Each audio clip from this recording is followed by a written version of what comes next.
سلام دوستان عزیز، مسئله 1180 ریمکویچ را میبینیم. شرطش چنین است: هنگامی از 0 تا 0.9 سه افزودن سرعت الفا ذره مسای آن چقدر زیاد می شود؟ مسای الفا ذره آرام را 4 واحد اتمی مسه قبول نمایید.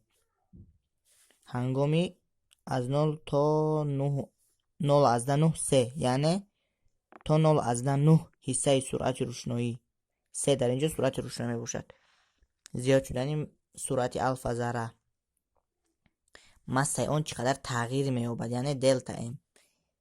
تغییریابی مساش دلتا ام برابر ام مسای آن، فرق مسای آن و مسای اوله، مسای آرامی آن. این دلتا ام را می‌دهد. ما می‌دانیم که ام موافق فرمول اینشتین برابر است با ام 0 تقسیم 1 طرح و کوادرات تقسیم 3 کوادرات.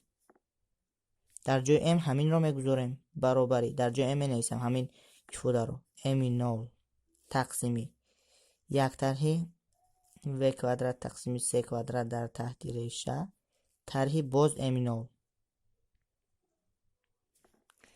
این رو برای جدا کردن از دیگر ifade ها اینطور می نمایم و برابری از اینجا دوام میدیم. ام 0 و ام 0 را از قوس میبریم. ام 0 در داخل قوس میماند 1 تقسیم 1 طرح و کوادرات تقسیم 3 کوادرات طرح 1 برابر قیمت های عددی رو میگذارم. 4 واحد اتمی مسه 1 تقسیم در تحت ریشه 1 طرح 0.9 در کوادرات طرح 1 برابری 4 واحد اتمی مسه ضربی